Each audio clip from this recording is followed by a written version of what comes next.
Natin yung local na taga rito. Ano pangalan mo? Abel, sir. Abel. Ibig sabihin, sir, si Eva, siya yung ninuno.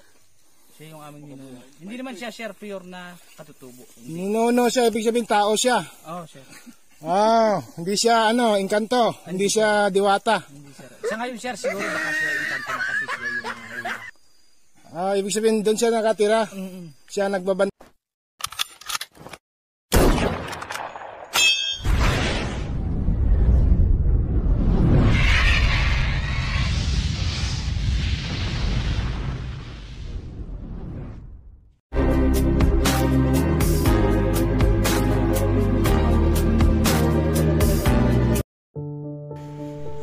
What's up guys?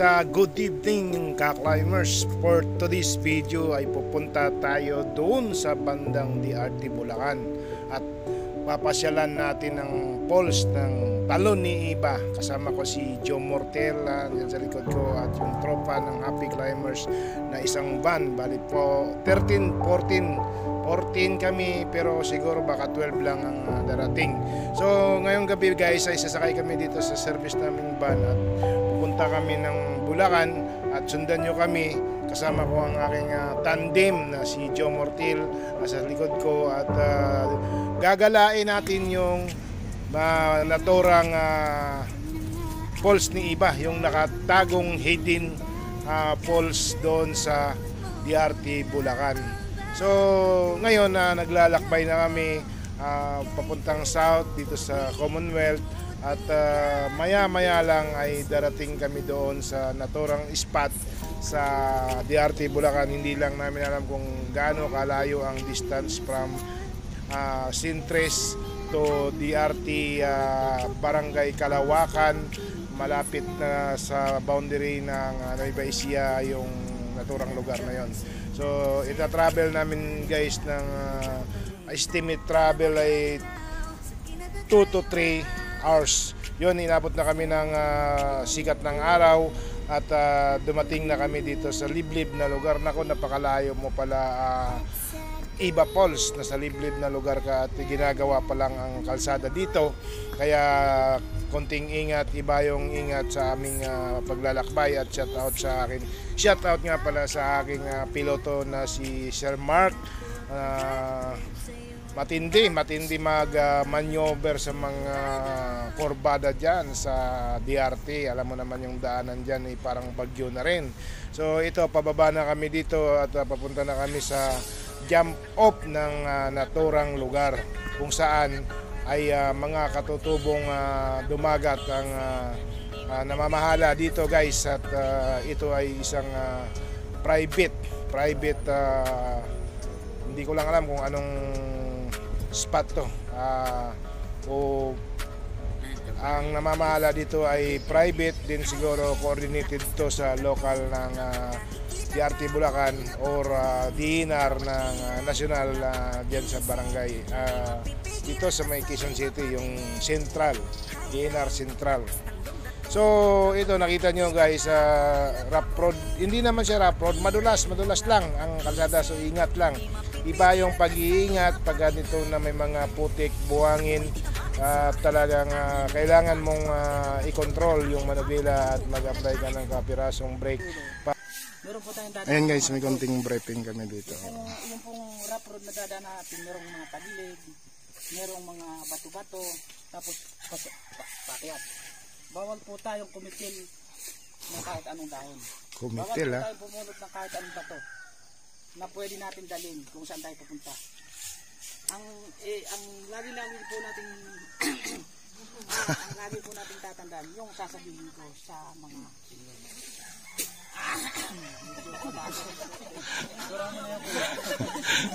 kaya mo yan.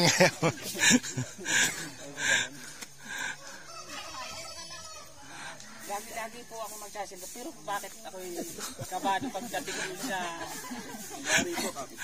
hindi po. Kasi iba't ibang mukha yung nakakapiling. Kung kapitbahay ko lang, okay lang.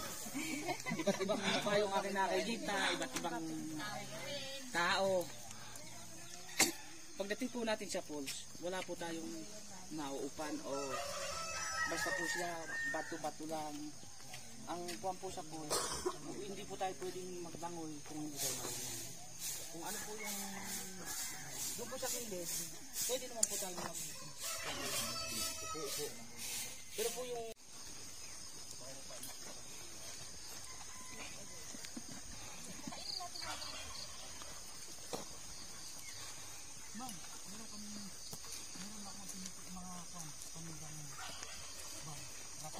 Oh, yun. Mamaya, may souvenir tayo kay Manong. Wala bang mahuling mga kagang doon na pwede nating ihawin?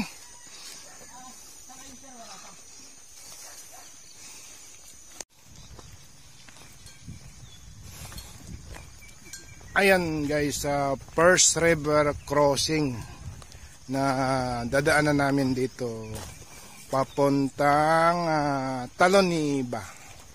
Ayan ang team ng Happy Climbers. At susubukan naming maligo yata dito. Maligo na ba tayo dyan o mamaya na? Ayan, ayan. Ayan yung team. At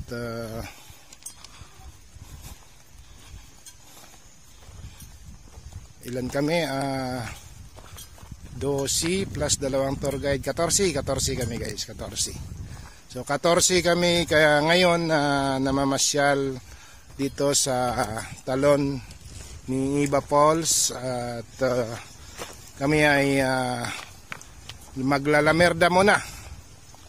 Sundan nyo kami hanggang doon sa pinakadulo.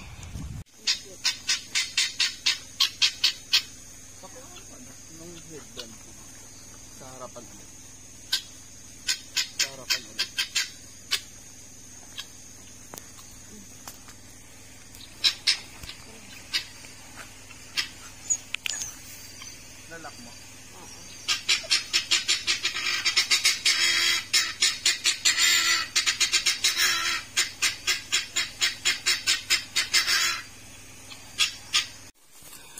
Okay ba yung mga tuhod natin?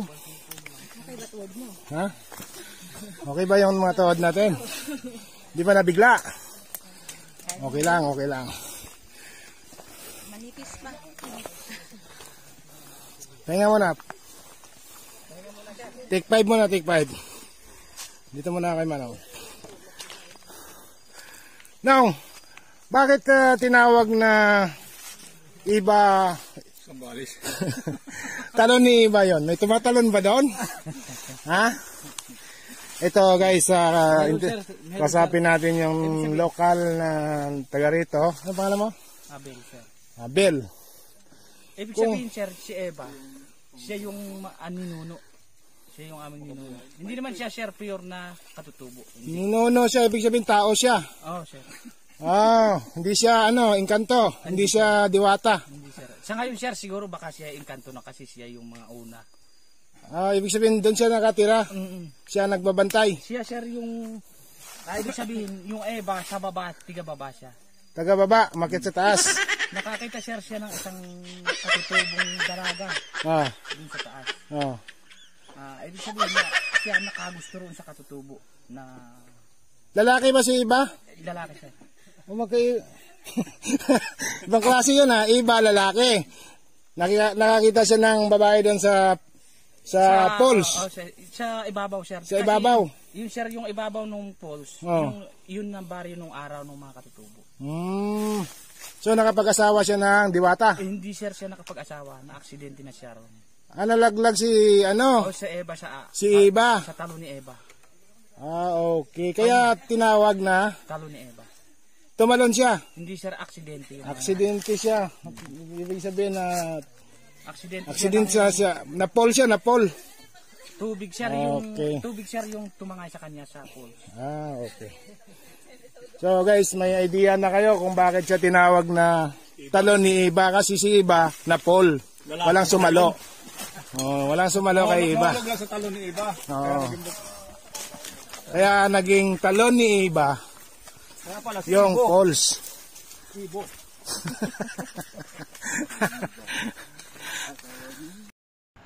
Ayun guys, simula na kaming mag-trail at assault na itong dinadaanan namin.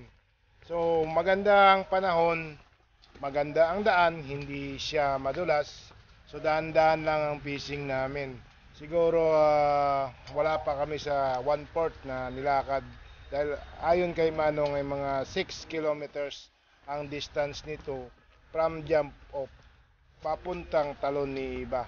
So masarap ang pakiramdam dahil pinapawisan tayo ng ayan. Ito na. Ito na yung simula ng pababa papuntang Talon ni Iba. Kaya pala siya tinawag na Talon ni Iba kasi ayon sa lokal na aming tour guide kanina ay mayroong binata na pumunta dito sa Naturang Falls at nakatagpo siya ng dalaga, pero sa kasawiyang palad ay siya nahulog siya sa falls, na fall siya na fall. So kaya tinawag siya na Talon ni Iba. So mamaya dagdagan natin ulit yung trivia. Ito guys, may binubuldoser dito na daan papuntang Talon ni Iba.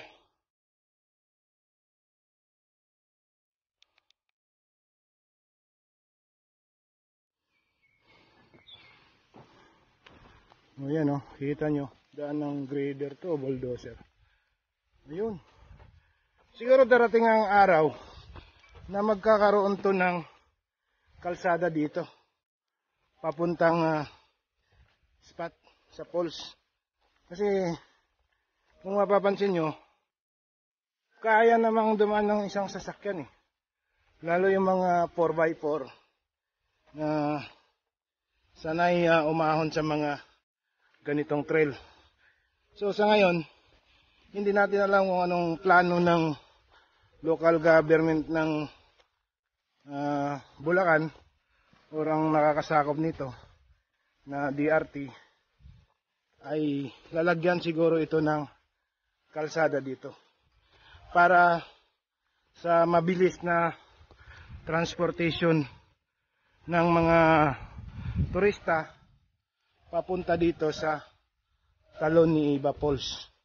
So ayan o, nakita nyo binubuldozer.